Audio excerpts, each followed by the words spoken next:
Good morning, Mustangs, and welcome to the Mustang News in the Morning. I'm Amber Lewis. And I'm Carson Oakes. Today for lunch, you can build your own burrito or rice bowl with chicken-flavored rice. You may also purchase nachos, a cheese, pepperoni, sausage, or Hawaiian pizza, PB&J and Crustables, or one of our salads. That's all for lunches. Now let's hear what Garrett's opinion is on Obama's speech on Tuesday night.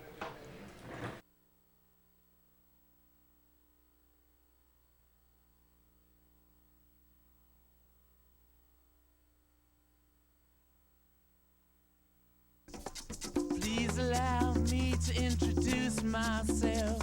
I'm a man of wealth and taste.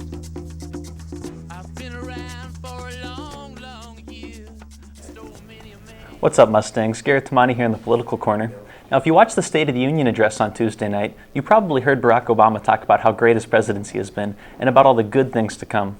He told us that America is in a much better position, that we created a manufacturing sector that's adding jobs, we're producing more oil at home, we've cut deficits in half, the state of our union is strong, blah, blah, blah. Give us a break, Mr. President. The deficit is not lower because of any prudence on your part. It's because the $800 billion stimulus spending blowout didn't continue. All the president does is increase spending.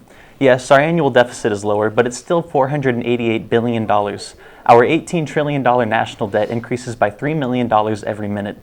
Oil production may be up, but that's in spite of his administration. Oil production has fallen on public land while it's been rising on private. Yes, the manufacturing sector added jobs, but that's mostly due to the cheaper gas provided by a process called fracking, which Obama and his cronies opposed. Does the president delude himself when he takes credit for all these great things that he had nothing to do with? Or does he simply mislead on purpose? I'm not sure. Recently, he bragged that he's created the lowest unemployment rate in years. He created it. He has to know that it's only low compared to the 10% reached during the recession, and because millions have given up looking for work, therefore they no longer are included in unemployment statistics. This recovery is the slowest it's been in 70 years, and instead of learning from his mistakes, he made arrogant boasts and only proposed ideas that are surely going to divide the nation even further.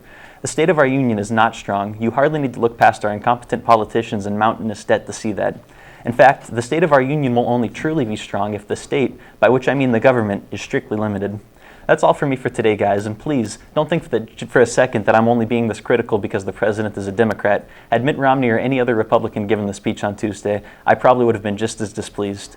If you have any questions or comments about what I've said today, or if you'd even just like to tell me that I'm an idiot, please email me at jwmhspolitics@gmail.com.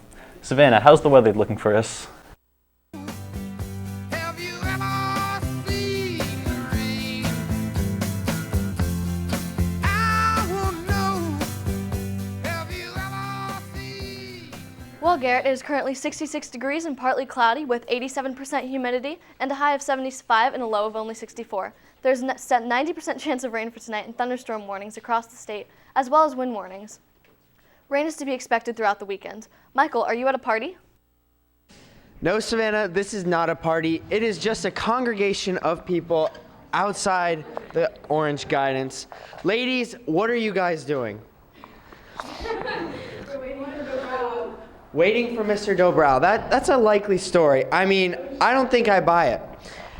It looks like you guys are having a party with your Starbucks and you're just sitting around doing nothing. I mean, Mr. Dobrow seems like he's sitting in there perfectly fine, just not doing anything. Go ask him. Ask him what? Ask him what? What are you here for? Why we're here. Why are you here? I'm here to talk to him. Why else would I be here? I don't know. Maybe you are having a party. I'm just here for the fun of it. That's what I'm under the impression you are. Okay. I mean, so I don't know. Are you guys also here to talk to him? We need a pass. Oh, need a pass. Interesting. All right. Well, I guess it's not a party, guys. Back to you guys in the studio. Record-breaking warmth is to be expected for parts of the West later this week, and unseasonably mild weather will resume across much of the Midwest as well after a brief and rather toothless midweek cooldown. But there are downsides to this temperature change. In the Midwest, the persistent warmth will likely cause ice to grow thinner on lakes and ponds, making it more dangerous to venture out onto the ice for fishing or other recreational activities. In the West, the warm weather will likely aggravate the ongoing drought in California, especially as it continues to eat away at what little snowpack there is in the Sierra Nevada. That's all in weather news. Amber, what's going on in Trinity Oaks?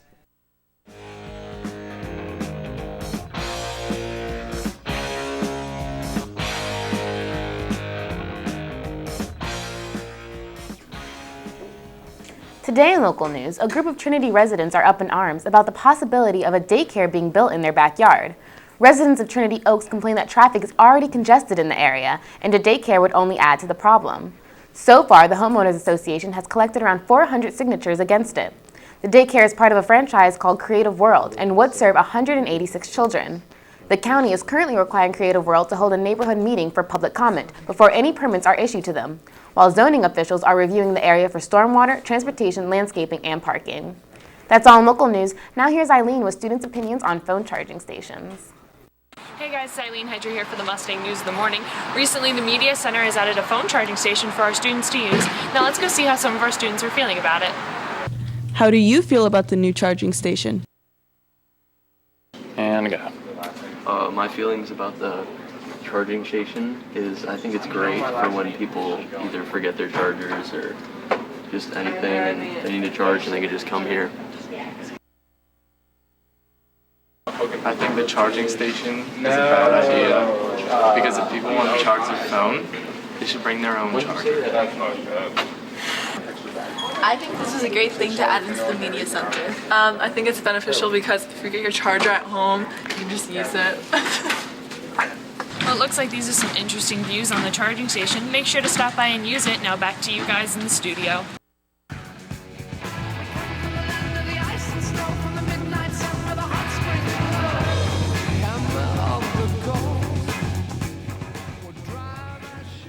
Today in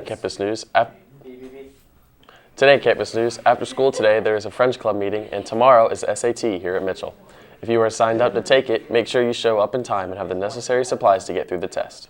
And just a reminder that the Pink Warrior Brawl has a new date, with it now being Friday, February 6th. And if you and your team still plans on going, then you need to speak with Ms. Bruger, Brooke Kalo, or Alyssa Thurber. And you heard yesterday over the announcements at the end of the day that Corporal will start writing citations for anyone who is parking in a reckless manner. That's all that's happening around the ranch. Now I'll send over to Ryan in the sports cage. To the other side, break on through to the other side, break on through to the other side, yeah.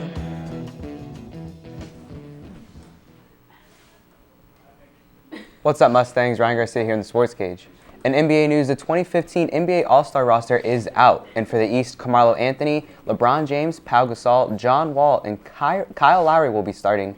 And for the West, the starters are Blake Griffin, Marc Gasol, Kobe Bryant, Anthony Davis, and Steph Curry. And in Mustang sports last night, the boys basketball team traveled all the way out to Pasco High School, and we got another win with a final score of 52-33. Lawrence Watt led the team with 22 points, and Kyle Rappaport had 11. Our next game is tonight when we take on Largo High at Osceola, since Largo does not have a gym this year. This will be the final district game, and it will be for the first place in the district. And in other news, last night the girls soccer team played their regional quarterfinal game against Winter Haven, and they absolutely destroyed them with a final score of 9-0. Goals were scored by Noah Stokes, Sydney Griner, Gianna D'Amico, and Casey Patterson. Their next game will be Tuesday when they take on Wiregrass at home in the regional semifinal game. And lastly, the girls basketball team plays against Tampa Catholic away tonight. And that's all from me at Sports Cage. Amber, what's new around the nation?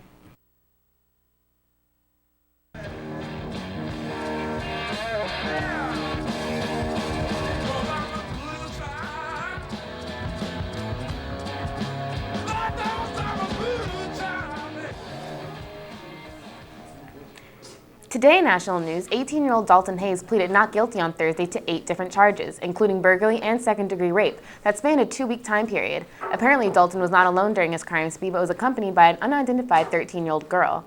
Authorities say that they led police on a chase through Tennessee, North Carolina, and South Carolina. Thank you for tuning into the Mustang News in the Morning. I'm Amber Lewis. And I'm Carson Oaks. Have a good day.